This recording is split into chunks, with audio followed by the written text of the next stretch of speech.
Tonight on Connecticut's news station, a man attempts to light a woman on fire and then sets ablaze to a group of trailers in Middletown.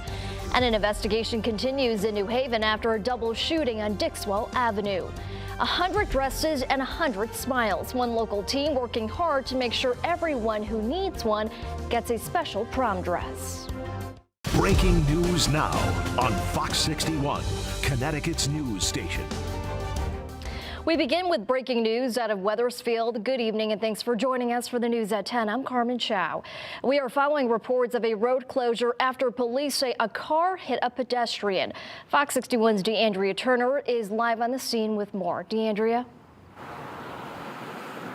Hi, Carmen. Well, right now we're in the area of 1840 Berlin Turnpike here in Wethersfield. And if you just take a look past me, you can see that the intersection for incoming traffic on the turnpike is blocked off. And that's because there are multiple agencies here on scene that are investigating. Just take a look over here. You have Newington Police, you have Rocky Hill Police, Berlin Police, and Wethersfield Police all on scene. And police say that Berlin Turnpike is currently closed from Wells Road off-ramp to the area of Arrow Road as the crash is being investigated. And they say that this is expected to be an extended process. And we do know that this crash happened right before 8 o'clock this evening, right here at the intersection where this crosswalk is. And now, like I said, they said this should be a very extended process in that road for the incoming traffic here in Wethersfield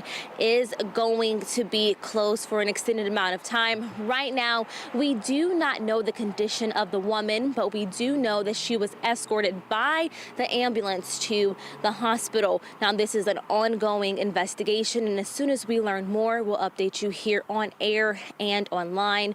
For now, in Wethersfield, DeAndrea Turner, Fox 61, Connecticut's news station. All right, DeAndrea, thank you. Now, tonight, a Middletown man is in custody after he attempted to light a woman on fire and burn down their trailer during a domestic dispute. This happened just after 10:30 p.m. on Saturday when 55-year-old Eugene Boudreau poured gasoline on the woman who escaped, but then he lit the trailer on fire as police tried to negotiate for him to come outside. Officials say they were there until 4 this morning putting out the fire. Fox 61's DeAndrea Turner was there earlier this evening with the latest and what we can learn from incidents like this. While 2 families are displaced tonight, this is the neighbor's trailer that was impacted. But just take a look of this, just charred remains of what was once a trailer that Boudreau set on fire while he was inside. And now we spoke with neighbors off camera tonight who said that they were completely shaken up by this. The charred remains of 2 trailers and cars on Washington Street in Middletown are remnants of an alleged domestic violence incident, according to police. When officials arrived on scene, police say a woman escaped the trailer covered in gasoline. Inside the home was 55-year-old Eugene Boudreau, who police say refused to come out until he set his home on fire. So in this case, he was so upset he could not control himself that he was willing to do whatever it took to harm her, including kill her, which I guess thankfully he didn't. Police reported that only Boudreau was injured. A second family was displaced as a result of the fire and were left to comb through the rubble. Officials say the rest of the neighbors were evacuated from their homes during the standoff. Boudreau only turned himself in to them after the home was completely engulfed. Dr. Christine Cocello says incidents like this are used to exert control in relationships. However, in their intimate relationships, when they've lost control, they cannot handle it any longer. She says that while no one was physically harmed or killed, awareness needs to continue to be made about these incidents. And so I think we're elevating the conversation, which is important, but we really need people to understand that just because someone seems to be an okay person doesn't mean they're not an abuser. Now, while these families lost everything but their lives in these fires, officials do tell me that they are safe and they do have temporary housing. As for Boudreau, he is in custody, but they also say that he was treated for burns at the hospital. In Middletown, DeAndrea Turner, Fox 61, Connecticut's news station. And time now for the Weather Watch. We had a quiet weekend, but looking ahead to the next few days, it looks like winter is deciding to act like winter again.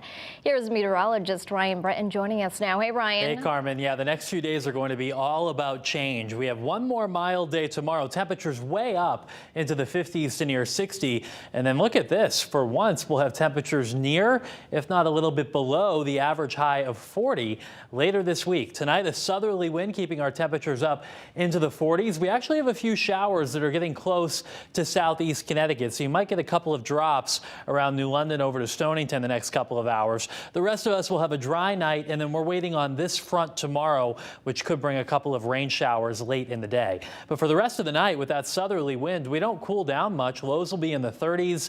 At the shoreline, we won't drop below 40 tonight, and then up into the 50s tomorrow. A lot of clouds, some breaks of sunshine at times, and there's the chance for a shower or two late in the day tomorrow. Whatever we would get out of this would just be light.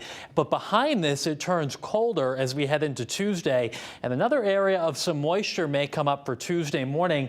And yes, there may be some snow showers out there Tuesday morning as well. I'll be back to talk more about this and some more wintry weather later in the week coming up. Carmen?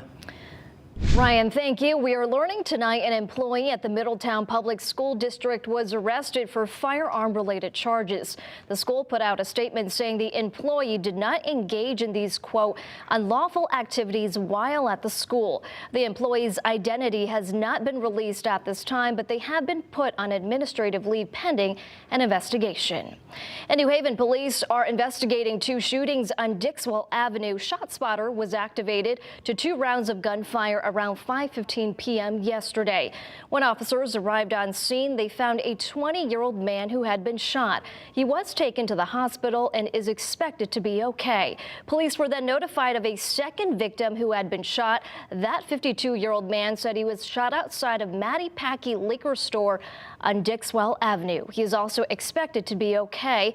Police say there is no description of any suspect or suspects at this time. Anyone with information should contact police.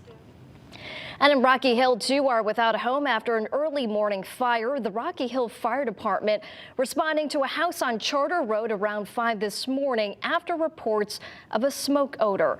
They discovered an attic fire and were able to quickly evacuate the house and put out the fire. There were no injuries to the residents or the firefighters. The cause is still under investigation. With prom season just a few months away, one student at Cheshire High School is helping to make sure her classmates sparkle on the big day. Sophomore Jillian Falcone hosted a prom dress giveaway earlier today. She collected more than 100 prom dresses to donate to high school girls in surrounding towns. Collection sites were hosted at All In Hair Studio and Feldman Orthodontics. Today, the girls got to browse those dresses at the salon and take one home for free. It's so hard for some families to spend that much money on a dress. So if they could come here and find a nice, beautiful dress that they feel confident in and feel beautiful in and leave with that for free instead of spending all that money on a dress that they might not really love is just, it's so special to me, for me to see that on people's faces. Jillian's sister started the prom dress giveaway 2 years ago, but has since graduated, leaving Jillian to keep the tradition going. Today's event also included raffles for free hair, makeup, and spray tan appointments. Tomorrow, former Stone Academy students are preparing to hold a rally on the East Hartford campus. This comes as students continue to search for answers from school officials and the Office of Higher Education on next steps. Many students say they only had a few credits left and are now being told they may have to start their program over at a new school. We are getting noticed and people are trying to help us, but at the same time, we are getting messages from like Porter and Chester and Lincoln saying, sorry, your transcripts are locked up. We can't do anything for you, but you can restart the whole program with us. So like, yes, we're getting the acknowledgement for everything going on, but it's not what we want. We don't want to have to restart everything that we've worked so hard for.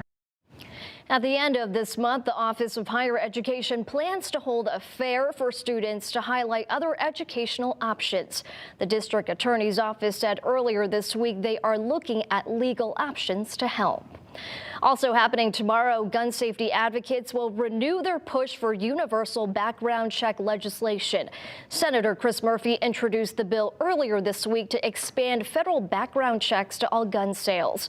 This includes all unlicensed sellers, including online sellers. The event will be held at 11 a.m. and in attendance will be Senator Murphy, Hartford Mayor Luke Bronin, and members of Sandy Hook Promise, the Connecticut Coalition Against Domestic Violence, and Mothers United Against Violence.